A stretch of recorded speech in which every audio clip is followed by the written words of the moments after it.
Yahobu, Bapak Ibu Pendeta, Sinenge, Majelis dan warga Gereja Amin, ini adalah channel YouTube Sinode Gereja Amin.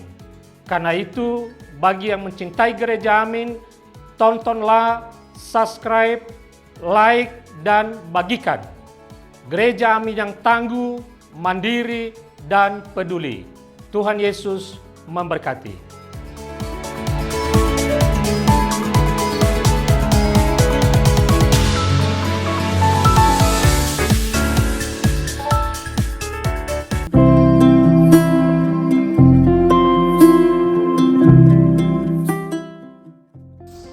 Hai Teens, apa kabar semuanya? Semoga dalam keadaan sehat selalu. Kita akan memulai renungan kita dengan tema The One and Only. Namun sebelum itu, saya perkenalkan, nama saya Abdi Sabda Wireda. Saya adalah kader GKI. Marilah kita sekarang mulai renungan kita. Marilah kita mulai di dalam doa.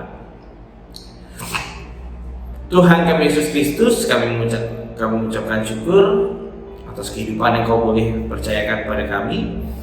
Kami mengucapkan syukur atas segala pemeliharaan, atas segala berkat yang sudah kau berikan kepada kami. Kami akan memulai renungan kami pada saat ini. Tuhan boleh menyertai, Tuhan boleh memberkati, sehingga firman-Mu boleh hidup dalam hati kami, sehingga tidak hanya terdengar oleh kuping kami, namun kami juga lakukan dalam kehidupan kami sehari-hari. Terima kasih Tuhan, hanya dalam nama Tuhan kami Yesus Kristus kami telah berdoa. Amin. Rekan-rekan remaja yang dikasihi dalam nama Tuhan, tema kita pada hari ini adalah The One and Only.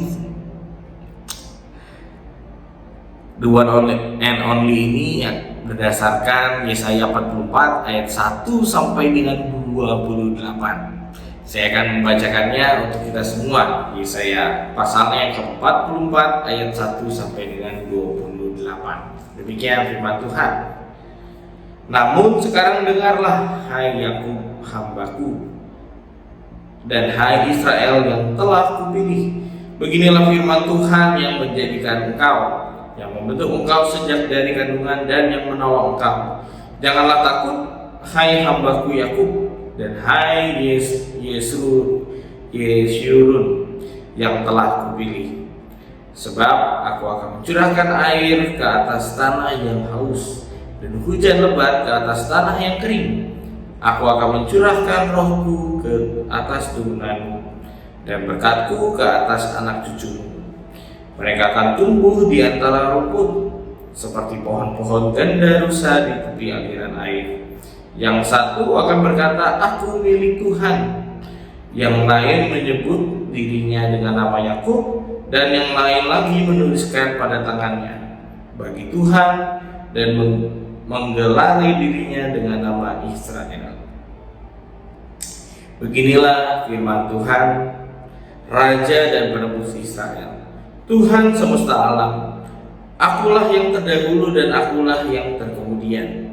Tidak ada ilah selain aku. Siapakah seperti aku? Biarlah ia berseru. Biarlah ia memberitahukan dan memaparkannya kepadaku.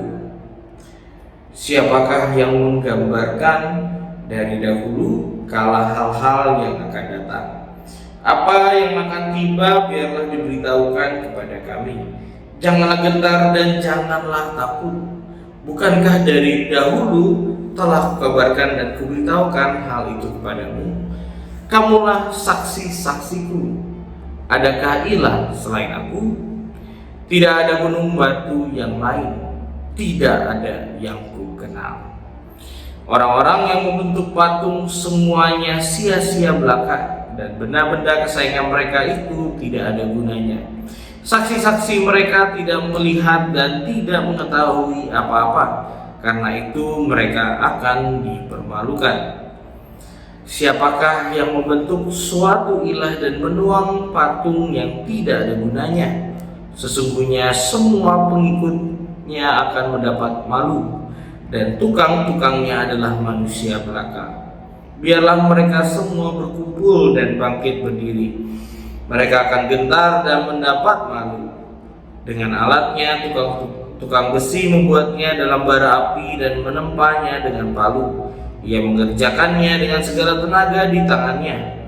Bahkan ia menahan lapar sehingga habislah tenaganya. Dan ia tidak minum sehingga ia letih lesu.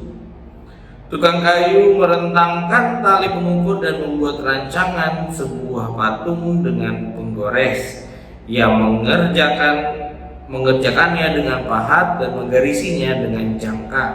Lalu ia memberi bentuk seorang laki-laki kepadanya seperti keindahan sosok manusia untuk ditempatkan dalam kuil.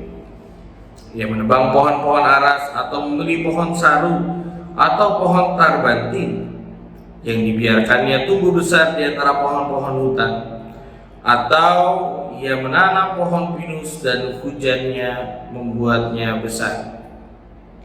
Kayunya menjadi kayu api bagi manusia yang mengambilnya untuk berdiam atau menyalakan untuk membakar roti. Namun ia juga membuatnya menjadi ilah dan sujud menyembahnya.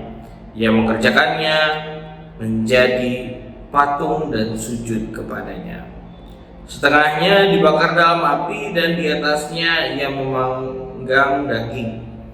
Lalu ia makan daging yang dipanggang itu sampai kenyang. Ia memanaskan dirinya sambil berkata, "Ah, hangat rasanya, kulihat nyala api." Sisa kayu itu dibuatnya menjadi ilah, menjadi berhalanya. Ia sujud menyembahnya dan berdoa kepadanya. Ia berkata, "Tolonglah aku sebab engkaulah ilahku." Mereka tidak mengetahui apa-apa dan tidak mengerti apa-apa sebab matanya melekat tertutup sehingga tidak dapat melihat. Demikian juga hatinya sehingga tidak dapat memahami. Tidak ada yang mempertimbangkannya, tidak ada cukup pengetahuan atau pengertian untuk mengatakan, "Setengahnya sudah kubakar dalam api dan di atas baranya juga kubakar roti. Kupanggang dagingnya lalu kumakan. Bagaimana mungkin sisanya kubuat menjadi berhala yang menjijikan? Bagaimana mungkin aku sujud kepada kayu kering?" Orang yang menyibukkan diri dengan abu belaka ditipu oleh hatinya yang tersesat. Ia tidak dapat menyelamatkan dirinya atau mengatakan, "Bukankah yang di tangan kananku ini dusta belaka?" Ingatlah semuanya ini, hai Yakub, sebab engkaulah hambaku, hai Israel. Aku telah membentuk engkau, engkaulah hambaku. Hai Israel, kau tidak dapat kulupakan. Aku telah melenyapkan segala pelanggaranmu seperti kabut, segala dosamu seperti awan. Kembalilah kepadaku, sebab aku telah menebus engkau. Bersorak-sorailah, hai langit, sebab Tuhan telah bertindak. Bersorak-soraklah, hai rahim bumi. Bersoraklah dengan gembira, hai gunung-gunung, hai hutan serta segala pohon di dalamnya. Sebab Tuhan telah menebus Yakub dan memperlihatkan keagungannya di Israel. Beginilah firman Tuhan penebusmu, yang membentuk engkau sejak dari kandungan. Akulah Tuhan yang menjadikan segala sesuatu, yang membentangkan langit seorang diri, yang menghamparkan bumi tanpa bantuan. Akulah yang meniadakan tanda-tanda peramal palsu, yang memainkan tukang-tukang tenun, yang membuat orang-orang bijaksana gagal dan mengembalikan pengetahuan mereka menjadi kebodohan. Akulah yang menguatkan perkataan hambaku dan melaksanakan rencana yang diberitakan utusan-utusanku. Akulah yang berkata tentang Yerusalem, baiklah ia dihuni, dan tentang kota-kota Yehuda, baiklah ia dibangun. Aku mau mendirikan kembali reruntuhannya. Akulah yang berkata kepada lautan yang dalam, jadilah kering. Aku akan mengeringkan sungai-sungaimu. Akulah yang berkata tentang Kores, dia gembalaku. Segala kehendakku akan ia genapi. Dengan mengatakan tentang Yerusalem, baiklah ia dibangun. Dan tentang bait suci, baiklah diletakkan dasarnya. Sedemikian jauh pembacaan firman Tuhan kita. Berbahagialah setiap kita yang membaca dan juga memelihara firman Tuhan dalam kehidupannya sehari-hari. Yang menjadi fokus ayat kita pada hari ini adalah Yesaya 44 ayatnya yang ke-6. Beginilah firman Tuhan, Raja dan Penebus Israel, Tuhan semesta alam. Akulah yang terdahulu dan akulah yang terkemudian. Tidak ada ilah selain aku. Teens, pernahkah kamu mendengar sebuah kalimat dengan iklan minuman kopi yang mengatakan, Nadine, kopi buatanmu numero uno. Numero uno berarti nomor satu. Nomor satu juga bisa berarti pilihan pertama, terutama. Berarti pilihan tersebut adalah yang terbaik dari antara yang lain. Tidak boleh diduakan. Hukum pertama dari 10 hukum Taurat adalah jangan ada padamu Allah lain di hadapanku. Hukum ini hendak menegaskan bahwa Tuhanlah satu-satunya dan Allah lain tidak lebih berkuasa dibandingkannya. Nabi Yesaya mengingatkan kembali kepada umat Israel agar jangan serong hatinya dan menyembah Allah lain. Dikatakan orang-orang Israel membentuk patung, semuanya sia-sia belaka, dan benda-benda kesayangan mereka itu tidak ada gunanya. Penyembah-penyembah patung itu tidaklah melihat dan tidaklah mengetahui apa-apa. Oleh karena itu mereka akan mendapat malu. Menyembah patung adalah sebuah kesia-siaan karena hal itu tidak dapat menyelamatkan bangsa Israel. Kewajiban umat Israel di masa pembuangan adalah tetap menyembah Tuhan yang akan menebus mereka. Tiada Allah lain di hadapan Tuhan, Allah lain hanya buatan manusia. James, Tuhan tidak ingin diduakan. Ia harus menjadi nomor uno atau nomor satu. Dalam kehidupan setiap kita, Tuhanlah yang harus menjadi yang terutama. Tuhan tidak menginginkan kamu lebih asik dengan hobi-hobimu atau dengan games yang membuat kamu tidak pernah berdoa dan bersaat teduh. Pada saat kamu mendoakan Tuhan, maka Tuhan akan bersedih dan kecewa, layaknya Tuhan kepada bangsa Israel tadi. Pada saat kamu mendoakan Tuhan, maka Tuhan akan bersedih dan juga kecewa. Kamu harus mengingat bahwa Tuhan begitu mengasihi kita sehingga Ia melalui Yesus Kristus rela turun ke dunia untuk mati dan menebus kita. Oleh karena itu, kamu harus menjadikan Tuhan sebagai nomor satu dalam hidupmu. Kehidupan kamu hanya bersumber dari Tuhan saja. Jadikanlah Tuhan sebagai yang utama, bukan yang lain. Sungguh sangat indah renungan kita pada hari ini. Marilah kita tutup di dalam doa. Puji syukur ya Tuhan atas firman-Mu yang boleh kami dengar.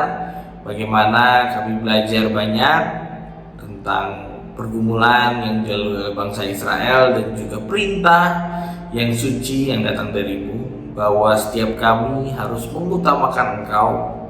Setiap kami memang memiliki kepentingan dan juga distraksi yang membuat kami jauh dari-Mu. Namun kiranya Tuhan, kami mau belajar untuk lebih mengutamakan Engkau di dalam kehidupan kami, sehingga kami pun boleh menyenangkan-Mu, bukan menyenangkan kami sendiri. Terima kasih untuk firman-Mu pada hari ini. Kiranya firman-Mu boleh menjadi pegangan dalam kehidupan kami, untuk boleh kami berpegang teguh dalam iman kami di dalam-Mu. Hanya dalam nama Tuhan Yesus Kristus kami telah berdoa dan mengucapkan syukur. Haleluya, amin. Demikianlah renungan kita pada hari ini, teens. Jangan lupa like, komen, dan juga subscribe YouTube channel ini. Tuhan memberkati dan menyertai. Sampai jumpa.